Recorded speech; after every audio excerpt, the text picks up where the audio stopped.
I'm Francis. I'm age 42. I achieved FIRE at the age of 37 with $1.2 million in Fremont, California.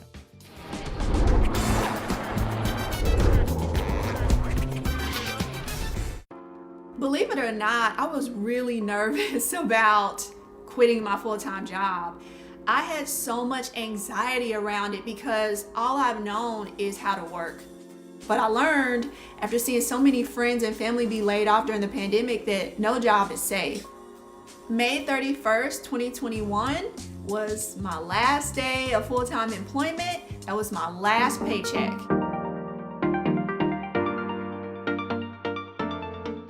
Para pensiunan muda ini bukanlah dari kalangan pegawai negeri di tempat mereka bekerja. Mereka merupakan penganut gerakan Financial Independent Retire Early atau FIRE. Mereka bekerja keras untuk mencapai kebebasan finansial dan memutuskan untuk pensiun dini.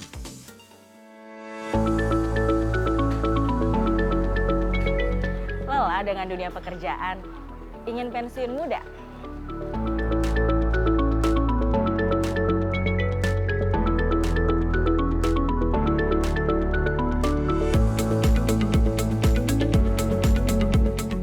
Keinginan pensiun muda rasanya seperti mimpi belaka bagi karyawan non-PNS karena dana pensiunnya belum terjamin.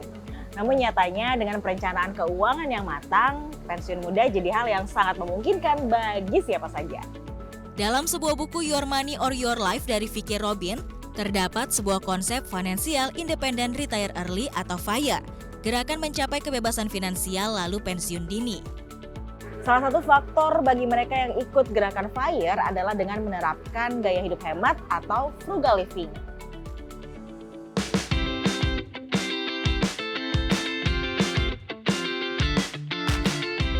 Hai teman-teman CNBC, saya Samuel, ini istri saya Claudia.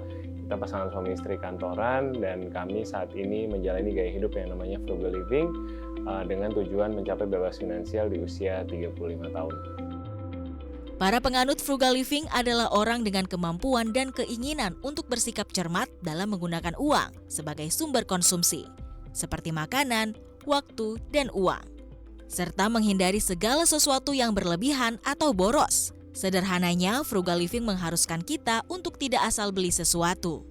Kalau secara background memang kami berdua itu karena datang dari sandwich generation, maksudnya jadi kedua orang tua kami bukan yang dalam posisi privilege gitu lah ya, bisa dibilang dari SMA kuliah udah harus cari uang sendiri gitu, nikah juga harus bayar nikah sendiri, semua rumah, mobil semuanya beli sendiri gitu. Jadi memang terbiasa untuk hidup frugal, untuk hidup hemat, karena kan kita tahu gaji terbatas gitu ya. Kita juga sama kok masuknya dari fresh grad gitu ya.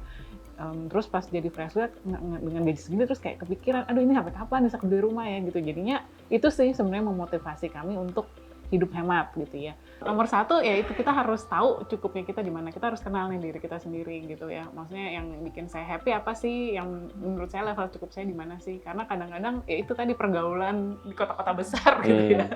Sangat memancing untuk gengsi dan untuk selalu naikin lifestyle gitu. Tapi ya balik lagi kita yang tahu lah gitu, kita sebenarnya butuhnya apa ya. Mungkin contohnya dulu gitu kan, walaupun kami berdua udah jadi manajer gitu kan, banyak yang manajer mungkin yang selevel gitu ya, mereka oke, tiap hari makan, tiap hari nongkrong pulang kantor, terus mungkin gonta-ganti mobil, gonta-ganti gadget gitu ya. Terus tapi kami memutuskan untuk tetap hidup sederhana aja, maksudnya ya udah kayak pas dulu karyawan aja gitu, staff aja, tetap bawa bekal dari rumah, tetap naik kendaraan umum. Walaupun ya kadang-kadang suka diisengin sih, maksudnya hemat banget sih gitu kan ya, tapi kita yang tahu lah gitu, kita nabung buat apa gitu kan, kita kan memang punya bigger goals ya, waktu itu misalkan mau nikah, mau punya rumah, nah itu jadi apa ya, jadi yang kita simpan di mental kita gitu, oke saya hemat-hemat karena ada tujuan yang lebih besar yang mau saya capai.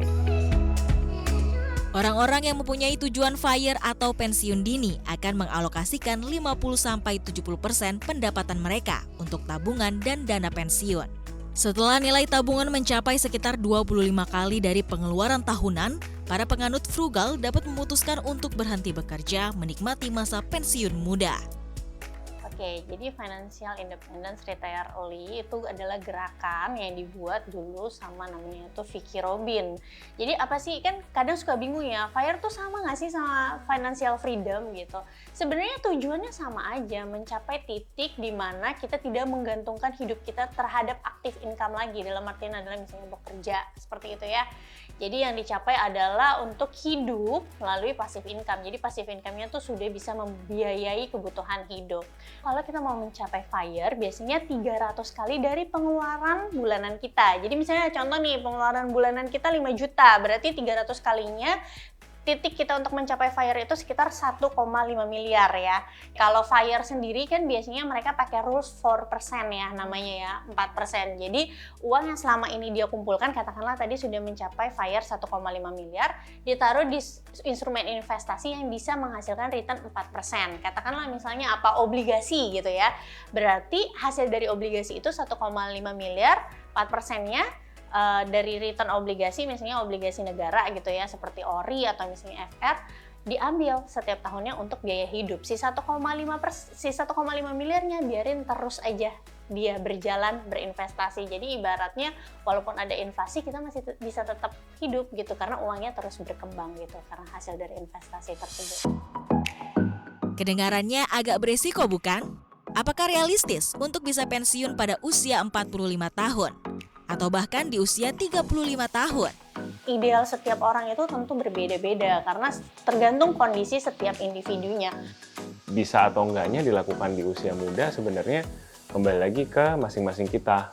Sebenarnya kita sudah cukup nyaman belum dengan taraf hidup kita sekarang gitu. Ada orang yang misalkan dia hidup di kota, bukan kota besar gitu, mungkin cukup dengan 5 juta sebulan sudah cukup sekali gitu. Tapi buat kita mungkin yang tinggal di tengah kota, uang segitu baru uang belanja mungkin gitu. Jadi banyak tanggungan. Banyak, bener, harus sandwich generation, harus danain kehidupan orang tua gitu. Jadi balik lagi ke masing-masing teman-teman, sebenarnya sudah cukup belum dengan taraf hidup yang sekarang.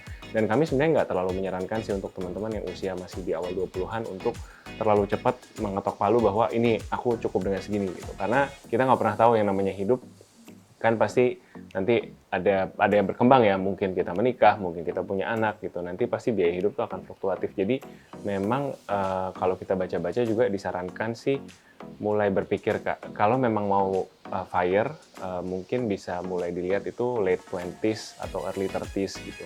Karena katanya puncak biaya hidup itu paling tinggi tuh bahkan di usia 40-an. Sayangnya, generasi milenial di Indonesia masih rentan secara finansial. Hal ini terlihat dengan minimnya persiapan dan kemampuan pengelolaan keuangan. Berdasarkan hasil survei Otoritas Jasa Keuangan pada 2019, sebanyak 24% atau 64 juta orang dari 275 juta penduduk Indonesia merupakan generasi milenial. Namun hanya 10,7% milenial yang menabung dari pendapatan. Lalu hanya 35,1% milenial yang memiliki rumah sendiri. Sedangkan 51,1% pendapatan milenial habis untuk kebutuhan bulanan. Sementara itu, tingkat literasi keuangan masyarakat Indonesia hanya mencapai 38,03%. Padahal, pengelolaan keuangan sangat penting untuk mempersiapkan masa depan yang lebih baik. Financial independence itu ada tiga tuas kalau aku bilang gitu, kayak kita ngontrol kereta jalan gitu ya, ada 3 tuas. Yang pertama tadi hidup frugal, kita udah bahas. Nah, yang kedua itu meningkatkan penghasilan gitu. Nah, terus yang ketiga belajar investasi. Itu sih menurut kami yang harus balance. Nah, biasanya orang-orang yang sudah mencapai FIRE atau financial freedom, kalaupun mereka masih jadi profesional, mereka bukan membutuhkan yang namanya uang, tapi aktualisasi diri, seperti itu. Jadi ya, hidupnya tetap dari passive income, tapi belum tentu mereka sarungan aja di rumah.